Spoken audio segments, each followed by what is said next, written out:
Historia de América Latina, antiimperialismo y latinoamericanismo en el siglo XX.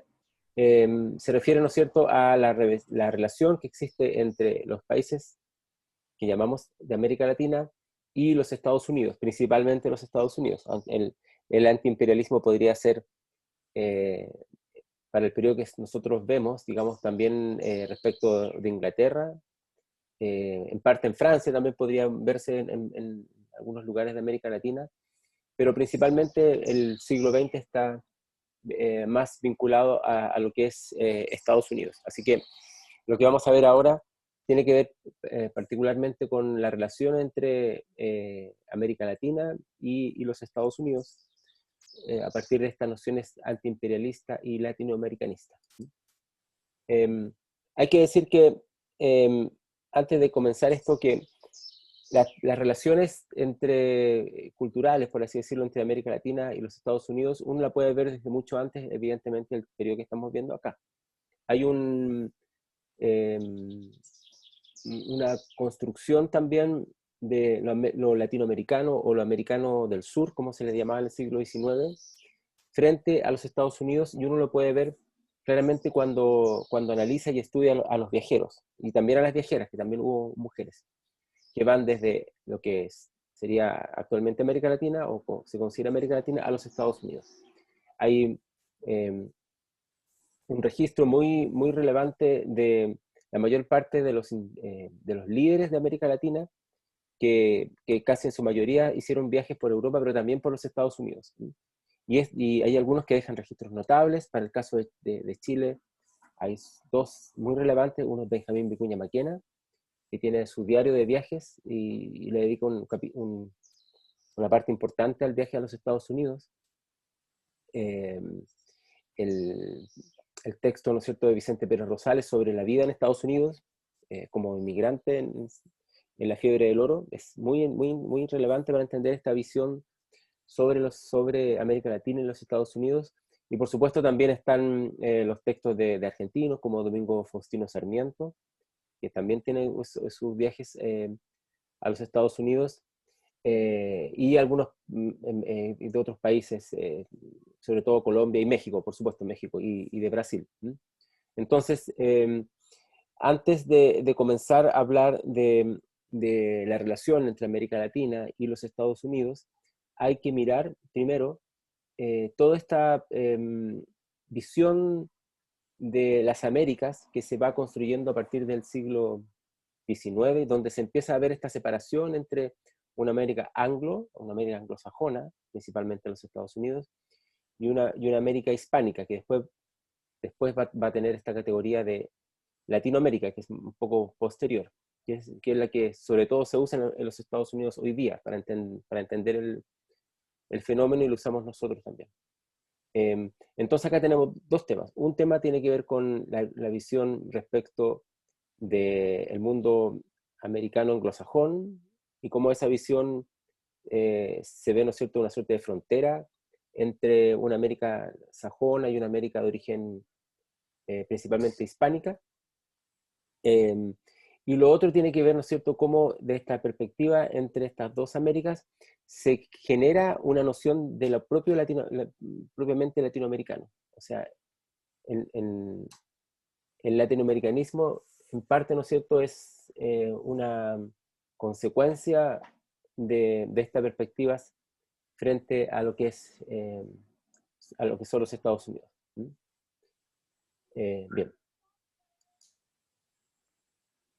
Acá hay un cambio, ¿no es cierto?, que ocurre a partir del siglo XX, que viene desde el siglo XIX, y que tiene que ver, ¿no es cierto?, con la consolidación de los Estados Unidos en términos de Estado. O sea, Estados Unidos, después de haber pasado por varios fenómenos, como ustedes sabrán, ¿no es cierto?, incluyendo guerras civiles, genera, ¿no es cierto?, un Estado consolidado a principios del siglo XX, lo que va relacionado con una fuerte producción industrial que ya para fines del siglo XIX estaba sobrepasando a la producción de Gran Bretaña. Y por supuesto, ¿no es cierto?, como dice la autora de este libro, que estamos viendo ahora, una inocultable vocación de liderazgo continental que se va a profundizar y va a darse de manera muy evidente tras la Primera Guerra Mundial, porque es un liderazgo que no solamente va a ser continental, sino que va a ser también mundial. Estados Unidos, en términos de la producción industrial, en relación a Gran Bretaña, es muy parecida a la situación actual de los propios Estados Unidos en relación a China. O sea, al principio, Gran Bretaña, también con respecto de lo que es el Imperio Alemán digamos, y Estados Unidos, ¿no es cierto?, muestra que la producción industrial es más bien de mala calidad, porque en el caso de Alemania, en la frase Made in Germany, justamente fue creada en Inglaterra para decir que eran productos malos, de mala calidad, ahora adquiere una connotación distinta. Y respecto a la producción industrial de los Estados Unidos, acá hay una cosa bien fundamental que tiene que ver con el hecho de que los norteamericanos no pagaron las patentes, o sea, copiaban el desarrollo industrial de Europa, ¿no es cierto? Y, ¿no es cierto? Y lo hacían sin patentes, que es un poco lo que se critica actualmente a China respecto de los propios Estados Unidos. O sea, ese mismo fenómeno que ocurrió a fines del siglo, a principios del siglo XX o fines del siglo XIX, es lo que estamos viendo hoy día entre China y los Estados Unidos. Uno podría un poco mirarlo de esta forma. De modo que se constituye un Estado en los Estados, digamos, una consolidación estatal en Norteamérica o en los Estados Unidos. Se afianza, ¿no es cierto?, un poder industrial y se traduce todo esto en una inevitable sensación de liderazgo, ¿no es cierto?, de liderar. ¿Y por qué es importante liderar? No solamente porque se cree que hay mayor poder económico, con el consiguiente, por supuesto, poder militar, sino principalmente, ¿no es cierto?, porque se crean inversiones muy fuertes en la región, en América Latina, y sobre todo, ¿no es cierto?, en la producción de enclaves, que van a ser muy importantes desde el punto de vista económico, que nosotros lo vimos también para el caso de Chile en relación al cobre. Y en algunos casos, ¿no es cierto?, estos enclaves son de corte político-militar porque son estratégicos, ¿no es cierto?, mantener ciertas zonas donde existan algún tipo de base militar. Por lo tanto, lo militar, lo político y lo económico van concadenados. O sea, no hay una consecuencia una respecto a otra, van todas dentro de un mismo fenómeno. Estados Unidos intervino de forma estructural o episódica, como dice la autora, ya desde principios del siglo XX, en países como Nicaragua, Haití, Santo Domingo, y esto, ¿no es cierto?, va a marcar un poco que el derrotero posterior frente a esos países y también al resto de los países, ¿no es cierto?, la posibilidad de que Estados Unidos pueda invadir, sobre todo aquellos países que estaban más cerca del entorno geográfico, se ve como bien posible. Esto va a generar una reacción política, ideológica, que empezó a poner el tema del imperialismo y el carácter dependiente de las sociedades frente, ¿no es cierto?, a estos poderes que se están constituyendo. Hay que decir que en sus inicios el imperialismo, lo vamos a ver ahora, no es lo mismo que estamos pensando hoy día, tal vez, en términos más bien políticos, sino que se ve desde un carácter principalmente cultural e incluso psicológico. ¿No? Y lo político se va a ver posterior. Ya vemos que la Revolución Rusa va a tener un factor ahí, pero sobre todo se va a ver más fuerte a partir de la Guerra Fría, de la Segunda Guerra Mundial. Ahí va a quedar más evidencia este tipo de, de antiimperialismo como lo conocemos hoy día. Vamos a mirar un poco porque aquí todavía se está, a principios del siglo XX, hasta la Segunda Guerra Mundial, digamos, está en gestación esa mirada antiimperialista que hoy día se posee de los Estados Unidos o frente a los Estados Unidos. Eugenio María de Hostos es uno de los más relevantes intelectuales de la época. Ya en ese momento denunciaba las tendencias absorbentes demostradas por Estados Unidos, por supuesto con la anexión de parte de México y también el dominio sobre Santo Domingo y después también del propio Puerto Rico, digamos, que tiene una categoría hasta hoy día de, especial respecto y de anexión respecto a los Estados Unidos.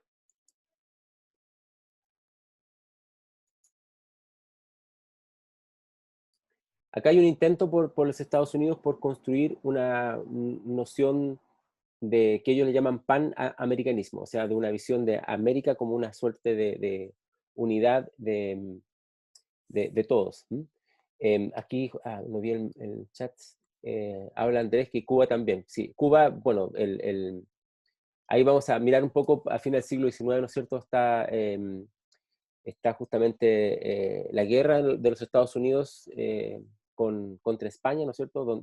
Al momento en el cual España pierde la última colonia que es Cuba, y va a haber una vinculación muy directa, porque la cercanía es muy grande de Cuba respecto de Florida, entonces hay una relación que es fuerte. Ahora, no es lo mismo para Cuba lo que es la vinculación en el periodo que estamos hablando, que es fines del siglo XIX y comienzo del XX, a lo que va a ser posteriormente durante la Guerra Fría, que es cuando entra, ¿no es cierto?, Fidel Castro. Eh, ahí hay una relación un poco distinta.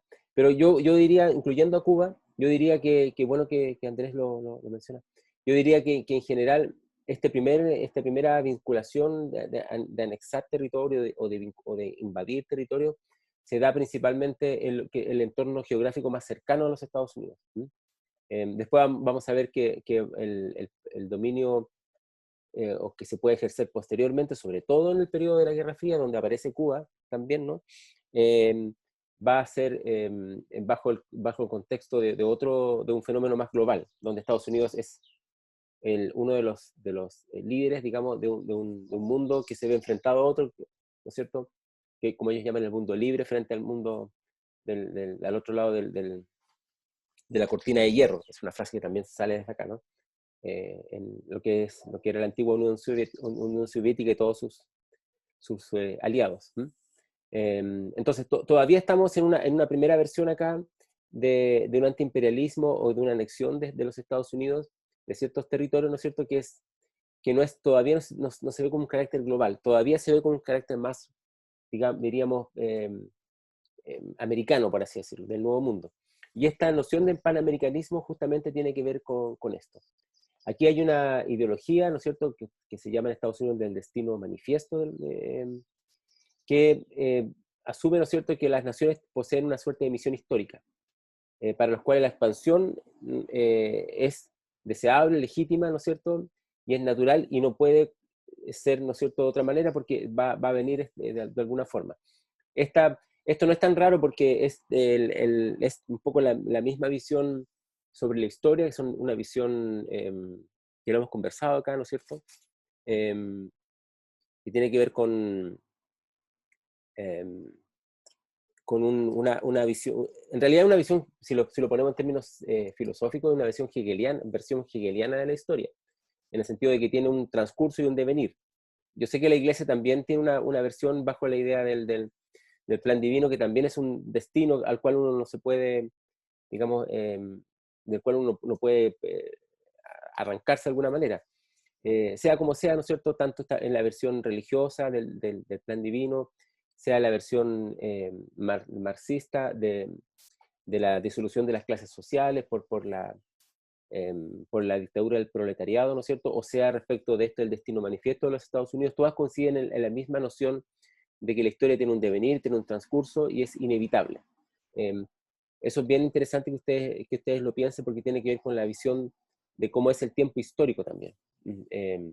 Y creo que todavía muchos mantienen la idea de que hay fenómenos que se van a dar igual. Por ejemplo, por poner un caso entre paréntesis, el fenómeno que se da de la liberación, qué sé yo, de las subordinaciones, por ejemplo, de género o étnica o de clase, ¿no es cierto? Que de alguna manera, a partir de ciertos fenómenos se va a ir dando, ¿no es cierto?, cada vez mayor liberación, y uno supone que en 20 años más países como Chile, por ejemplo, tendrían o debieran tener, ¿no es cierto?, que sea un matrimonio igualitario o igualdad real entre hombres o mujeres, que es lo que todos queremos, ¿no? Pero eh, una cosa es pensar que esto se va a dar porque es necesario, que lo que todos pensamos, por ejemplo, en base a esos temas. Otra cosa muy distinta es que se va a dar porque es inevitable que se dé.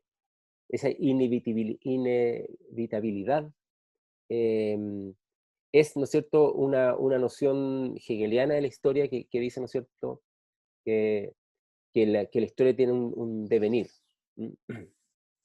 Es una perspectiva bien, bien interesante que hay que estudiar. Y nosotros como historiadores deberíamos estudiar mucho más estos temas para entender estos fenómenos que estamos mirando en este momento. Bien, entonces, la ideología del destino manifiesto de los Estados Unidos se enmarca de esto, no es algo extraño que aparezca solamente porque los norteamericanos se creen, digamos, con un destino que les dio Dios para regir el mundo, es algo que ocurre, digamos, en diferentes lugares bajo diferentes perspectivas.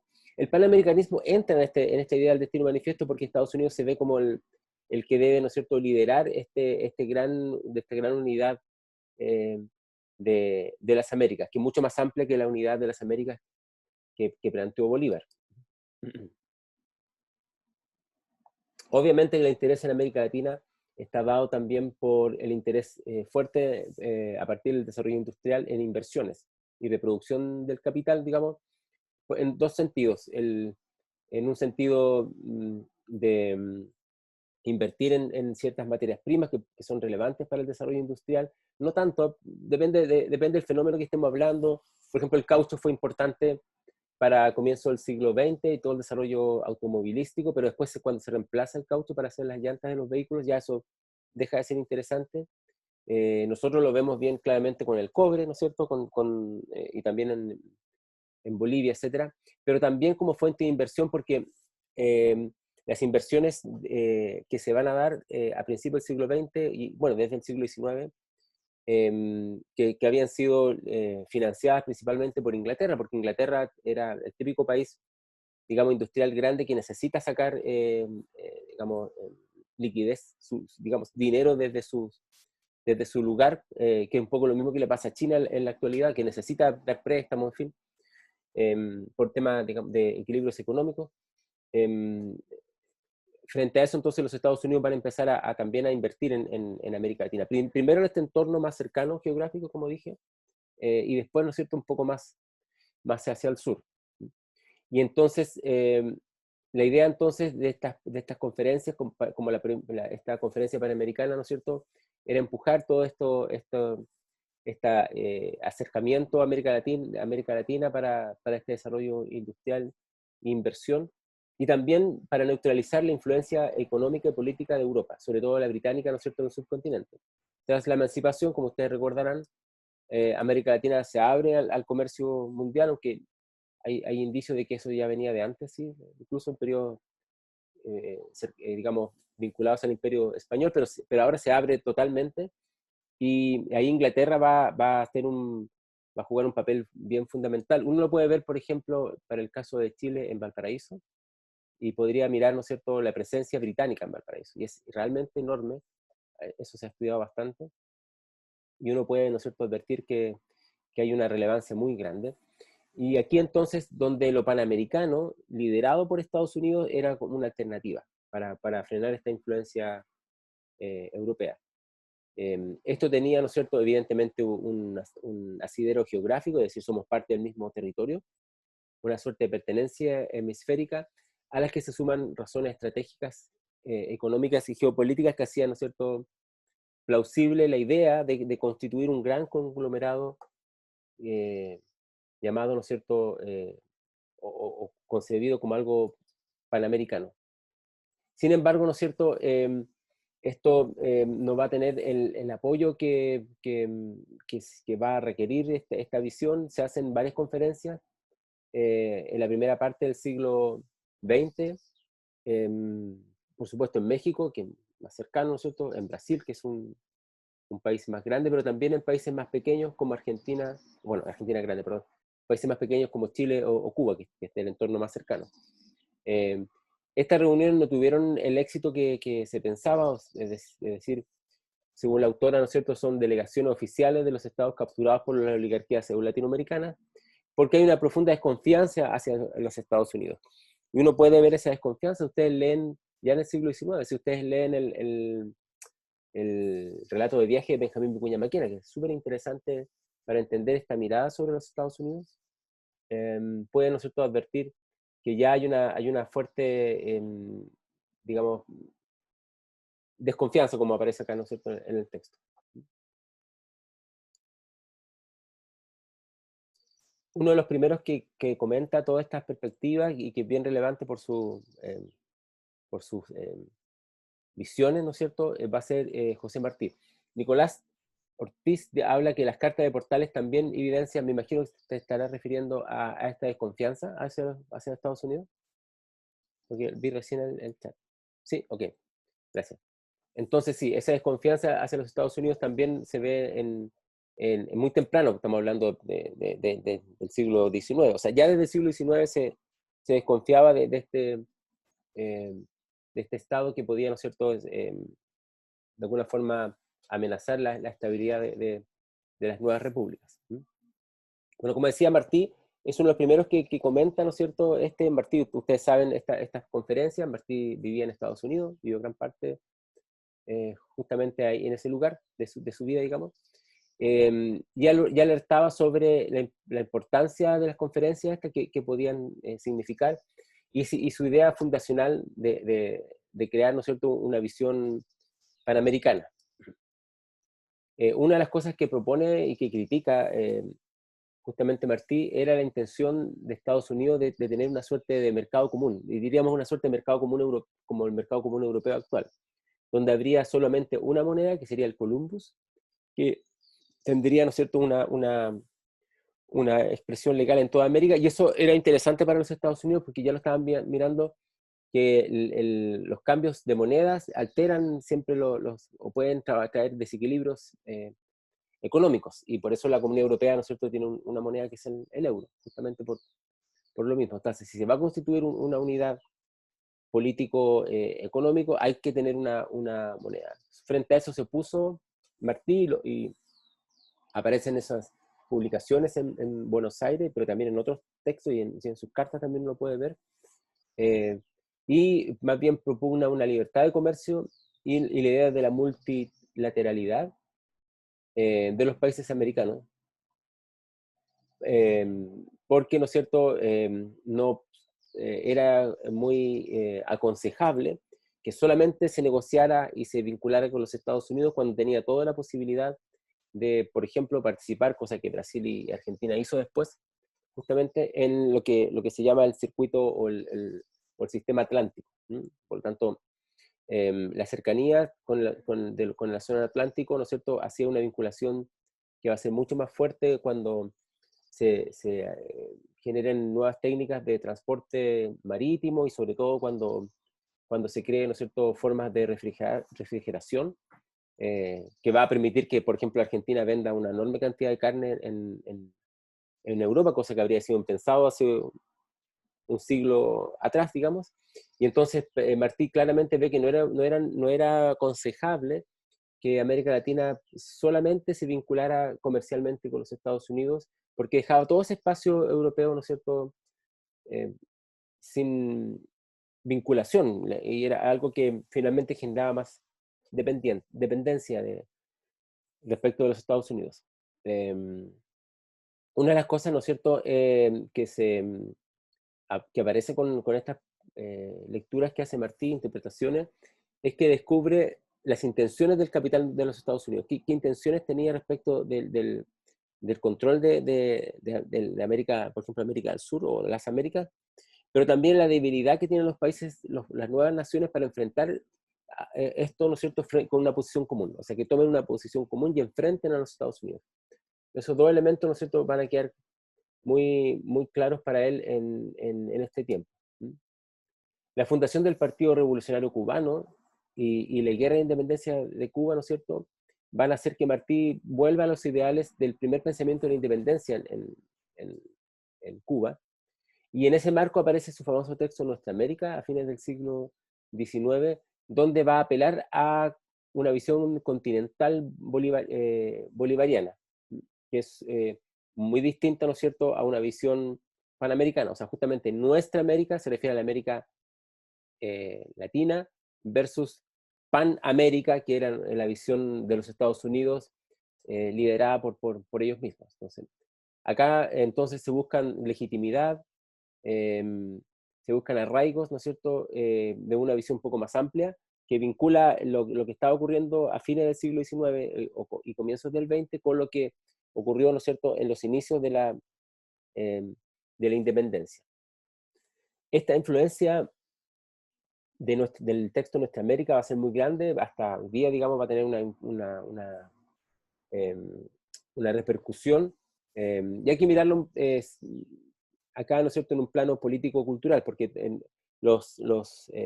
la cultura, la poesía, la novela, el teatro, en fin, van construyendo estas perspectivas también políticas. O sea, en el siglo XIX no hay una desvinculación entre lo político por un lado, como profesionales políticos, versus lo, comillas, cultural por otro. Por eso es que yo este curso lo empecé justamente por la inserción cultural de América Latina.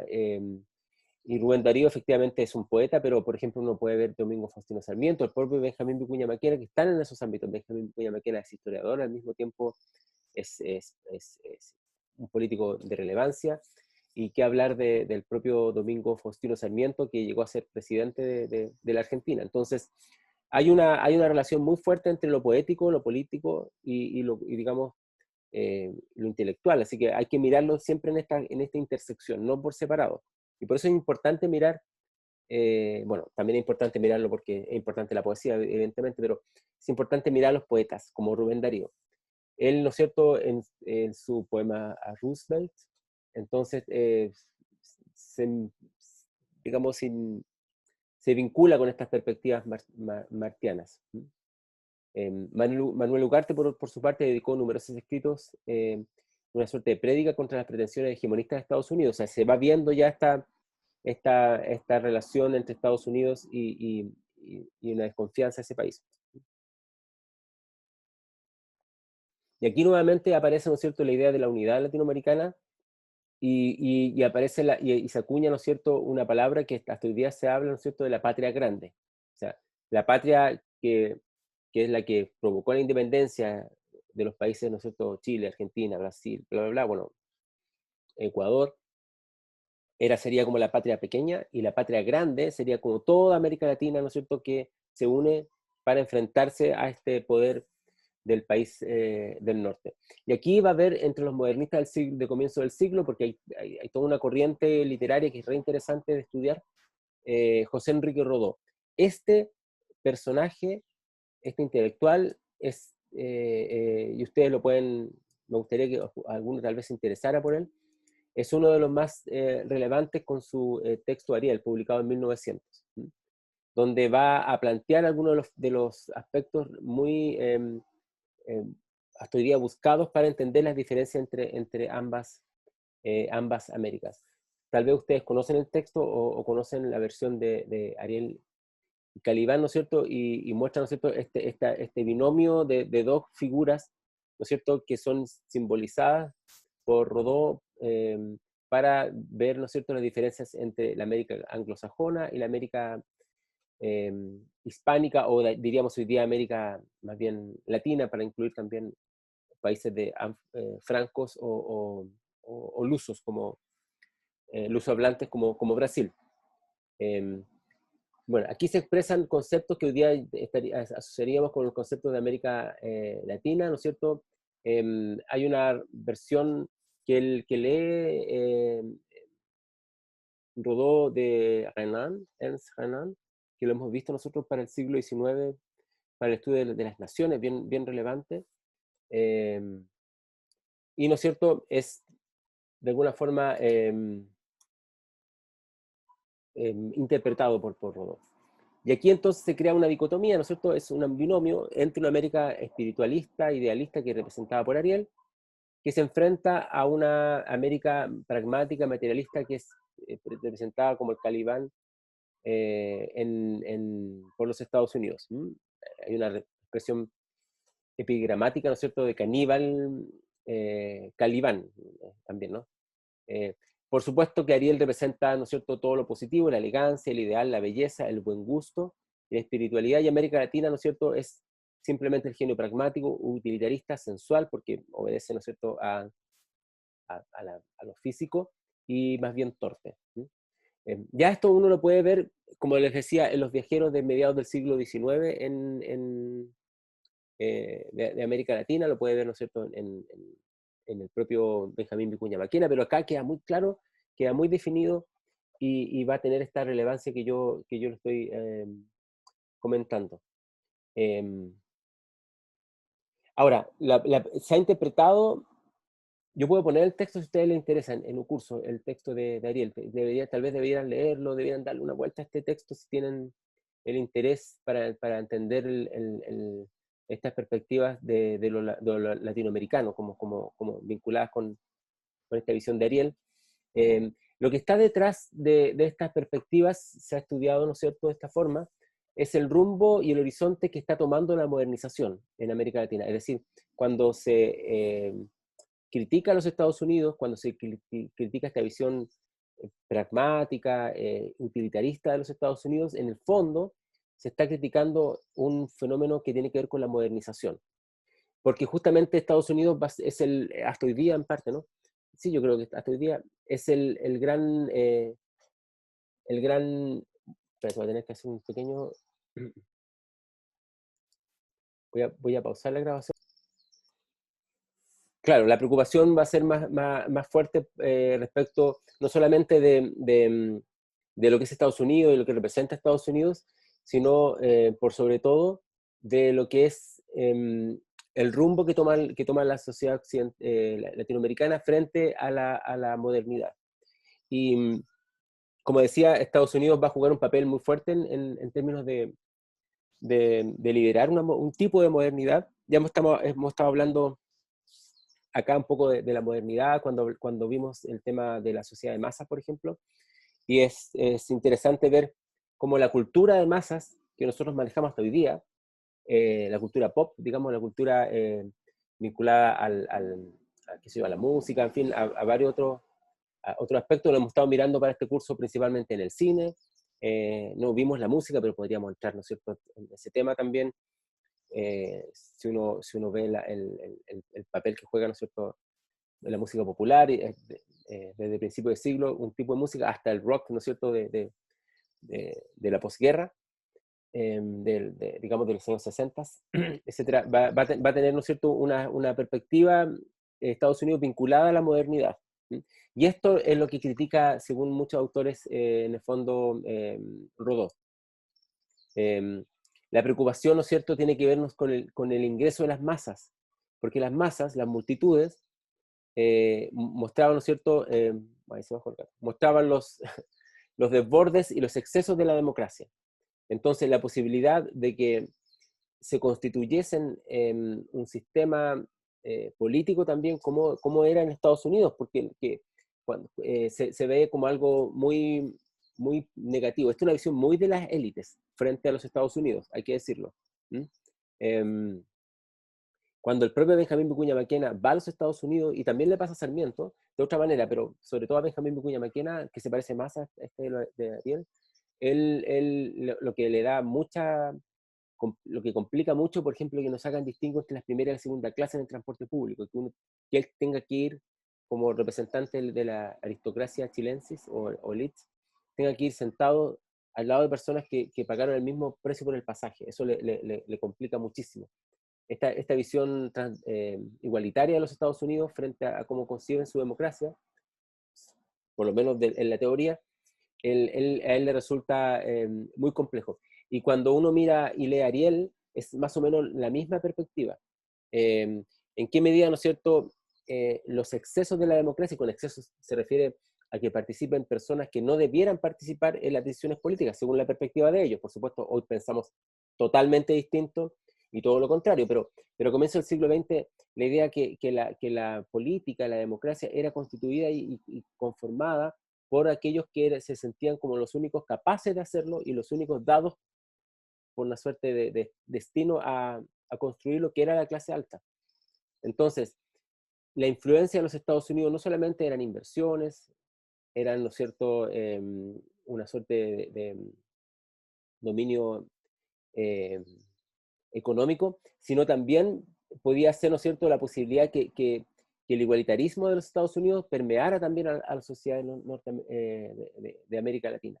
Y eso era muy complejo de aceptar, que aquí se viviera, ¿no es cierto?, una suerte de democracia como los Estados Unidos, que todos pudieran votar, etc. Juan Sepúlveda dice, ¿eso lo justifican con la crítica de Sócrates? ¿O solo es un clasismo político? ¿A qué te refieres con la crítica de Sócrates exactamente? Porque Sócrates, no sé, La crítica a la democracia, el valor de tomar el barco, que todos quieren navegar el mismo barco, pero el que debería navegar el barco es el que sabe navegar el barco. claro, que solamente los, bueno, ahí está un poco la República también, bueno, hay Sócrates con Platón hay una vinculación ahí con la visión aristocrática. La aristocracia no se refiere solamente, bueno, se refiere al gobierno de los mejores, Aristo, ¿no? Pero también de los más capaces, se supone. Y supone que los más capaces y los mejores son de un grupo específico. Y en ese sentido, es, son ambas cosas, creo yo. Es la crítica socrática que dices tú, y que hoy día diríamos que es un clasismo político. Pero yo no lo pondría en términos clasistas, y ¿saben por qué? Porque puede ser un poco ahistórico decir clasismo, suena raro lo que digo, pero decir clasismo para principios del siglo XX. ¿Por qué suena raro? Porque es clasismo, creo yo, existe el clasismo cuando existe la posibilidad de que distintos grupos, ¿no es cierto?, puedan participar, por ejemplo, en la política. Y es clasista aquel que dice, no, yo quiero que participe este grupo y no otro. O sea, el clasismo se da en ambos lados. Puede ser, de hecho, que de la aristocracia diga, participamos nosotros porque siempre hemos gobernado este país. Pero también puede ser clasista al decir, deben participar las clases bajas, que nunca han gobernado, por ejemplo. También una visión clasista. De hecho, en ese sentido, Marx tiene una visión, como ustedes sabrán que evidentemente que es clasista, ¿no? Como entiende la sociedad. Entonces, yo no sé si uno puede hablar de clasismo a comienzos del siglo XX, cuando los grupos de la élite creen que los únicos que pueden gobernar y los únicos que ellos miran son los que se mueven en el círculo en el cual ellos han vivido.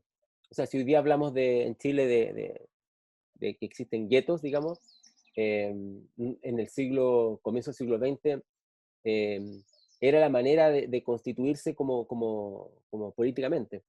Eh, yo creo que cuando uno mira a los gobernantes del siglo XX, no es que ellos no crean que los otros no pueden gobernar siendo de otros grupos sociales, es que ellos no los ven, no ven a otros grupos que ellos mismos.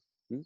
El pueblo de Chile, como ustedes recordarán, con esa famosa frase que se inicia, ¿no es cierto?, que se reúne, ¿no es cierto?, en la Casa Colorada, cuando se reúnen frente a todo lo que está ocurriendo en España, ¿no es cierto?, a comienzos del siglo XIX, el pueblo de Chile cabía en la Casa Colorada. Ahí estaba el pueblo. El pueblo estaba representado por, eh, por los líderes de las familias más importantes de la ciudad de Santiago. Entonces, hasta el concepto pueblo o el mismo concepto people que aparece, ¿no es cierto?, en la Constitución de los Estados Unidos, uno tiene que mirarlo sin la perspectiva clasista que hoy día utilizamos. Y probablemente cuando se hablaba de pueblo en el siglo XIX, cuando estos personajes hablan del pueblo, en fin, están hablando solamente de un grupo, el de ellos. Entonces, por eso yo no sé si uno podría pensar que son visiones clasistas. No, bueno, puede que ustedes no estén de acuerdo, me lo pueden decir, pero creo que es un poco histórico decir que hay clasismo en ese momento. Bueno, esto es súper discutible, como todo lo que nosotros hacemos, hay que someterlo a crítica y a discusión con argumentos. También, ¿no es cierto?, puede ser crítico la perspectiva si existe o no racismo, digamos, no sé, en el siglo XVIII. Uno diría que sí, por supuesto, ¿no? Pero, eh, pero si existe el racismo como lo entendemos hoy día. Y ahí ustedes tienen como historiadores y historiadoras tienen que hacer un esfuerzo muy grande para no situarnos como una suerte de jueces del pasado, y decir, este era aquí, este era allá, y al mismo tiempo mantener una postura ética, porque tampoco se trata de que todo tenga una suerte de justificación, eh, y entonces uno, si entiende el contexto, puede entender por qué, ¿no es cierto?, se provocó el holocausto, o la típica discusión que hubo en Chile, una discusión muy interesante, perdón, no es típica, frente al Museo de la Memoria, que hizo un grupo político, ¿no es cierto?, que nos explicaba el contexto en el cual ocurrieron esos delitos y el atropello a los derechos humanos. Entonces habría que tener como otro museo que explique el contexto en el cual es como si tuviéramos al lado del Museo del Holocausto qué sé yo, en Berlín, el museo, eh, que está, ¿no es cierto?, muy cerca de la Puerta de Brandenburgo, o frente al edificio del Reichstag, del edificio del Parlamento. Entonces tuviéramos, ¿no es cierto?, al lado otro museo que explicara el contexto que se dio, ¿no es cierto?, en los años 30 del nacionalsocialismo, para que uno entendiera por qué ocurrieron los graves y terribles sucesos que llamamos el Holocausto. Entonces hay que mirar un poco estas perspectivas, clasismo, racismo, con cierta diferenciación de tiempo, para que uno diga, ok, no podemos caer en anacronismos, pero al mismo tiempo, y esto se los quiero recalcar, estimadas y estimados, uno tiene que tener una posición ética al respecto. No puede uno verlo de manera como si fuese neutro. Uno no es neutro nunca, ¿no? Pero al revés, tiene que poner su posición claramente para que quede claro y evidente qué posición tiene, asumiendo la ética también como una perspectiva intelectual, así, si me lo permite, en términos kantianos, que uno pueda, ¿no es cierto?, plantearse frente a un tema y dar argumentos, pero asumiendo, ¿no es cierto?, tratar de no caer en anacronismo. Bien, este sentimiento antinorteamericano es, al principio, como habíamos visto acá, es reactivo, denuncia un poco el poder que Estados Unidos tiene en el mundo, y que, o sea, en América, y puede estar influyendo y quitarnos, ¿cierto?, la posibilidad de que América Latina comercie con Europa, eventualmente invadir, digamos, militarmente, como ocurrió varias veces, ¿no es cierto?, a lo largo del siglo XX. Y va a dar inicio después a un concepto mucho más global, que es el antiimperialismo, que es un concepto mayor. O sea, que no está relacionado solamente con Estados Unidos, sino que hay que mirarlo en un concepto mucho más amplio. Y aquí hay una influencia, evidentemente, de Lenin y de la Revolución Rusa, el libro El imperialismo como etapa superior del capitalismo, ¿no es cierto? Lenin también tiene esa visión, evidentemente, igual que los Estados Unidos, como que la historia pasa por etapas y son etapas inevitables. Y eso es algo que hay que estudiar. Estimada y estimado, uno tiene que hacer un trabajo acá bien fuerte, teórico también, para poder entender cómo funciona la mente de las visiones de la historia, como por etapas, como por progresos, ¿no? Una visión, ¿cómo se dice? Fatalista, perdón, de la historia, porque que la historia inevitablemente pasa por etapas. Y una de las etapas finales del capitalismo, o probablemente del imperialismo, y eso también lo, lo, lo pone Lenin. Sin embargo, hay muchas visiones de imperialismo a comienzos del siglo XX, ¿no es cierto? Eh, los marxistas se vinculan la expansión imperialista a fenómenos de orden económico, que están muy en la línea de de Lenin. Sin embargo, los liberales enfatizan aspectos más psicológicos, ideológicos, culturales y en ocasiones políticos del imperialismo. Y esa versión que hemos estado viendo ahora del Ariel, de Rodó, va por ese lado más imperialista, ¿no? Perdón, más de imperialismo cultural. O sea, Estados Unidos va a tener una influencia negativa frente a América Latina, pero desde un punto de vista más bien cultural. Todas estas formas van a decantar en posiciones más políticas a lo largo del siglo XX, pero el antiimperialismo va a ser muy fuerte en términos políticos tras la Segunda Guerra Mundial, cuando Estados Unidos ya se ejerza un poder global. Porque hasta principios del siglo XX, hasta la Primera Guerra Mundial, debemos pensar que todavía sigue siendo el poder global más importante Inglaterra. Francia también, ¿no es cierto? Y por supuesto el imperio alemán va a ir decayendo en la medida en que perdió la guerra, perdió la Primera Guerra Mundial, pero no va a decaer tanto tampoco, y de hecho se para rápido y es uno de los temas que tiene que ver con la propia Segunda Guerra Mundial. Pero a principios del siglo XX, cuando estamos hablando acá, ¿no es cierto?, cuando está empezando la revolución, o sea, en Rusia hay una revolución y va a empezar lo que va después a ser la Unión Soviética. Todavía el imperialismo norteamericano se ve más bien en un ámbito panamericano, pero después, tras la Segunda Guerra Mundial, esto va a tener connotaciones muy globales, hasta hoy día, digamos.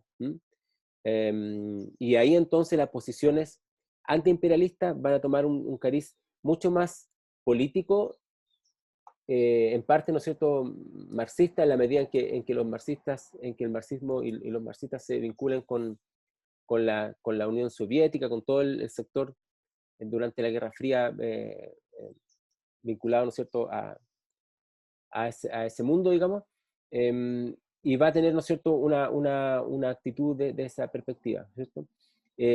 Muchas veces el antiimperialismo es más bien una retórica, como lo sabemos, ¿no es cierto? Hay países que hasta hoy día se declaran antiimperialistas, entonces uno lo puede ver en Venezuela, pero igual le compran, le venden su principal socio comercial son los Estados Unidos, compran y tiene un estilo de vida ligado al consumo, digamos, que es muy de los Estados Unidos. Eh, Incluso uno podría mirar qué tan, en términos así concretos, no de discurso político, sino que más bien medibles, países como Bolivia durante el periodo de Evo Morales, el mismo Venezuela durante el periodo de Chávez, si bien hacen cosas que enfrentan y denuncian el imperialismo norteamericano, es evidente, eh, siguen estando asociados de alguna forma a ese país. Entonces, qué tanto qué tanto el antiimperialismo es solamente una retórica para constituir una unidad de América Latina o constituir una plataforma política nacional, o efectivamente hay un interés real de separarse del poder que representa a los Estados Unidos? ¿Es posible hacerlo, digamos? ¿Es posible desvincularse de eso? Eso es complicado de responder. ¿Mm? Bien, voy a parar la grabación por si hay preguntas ahora o algún comentario.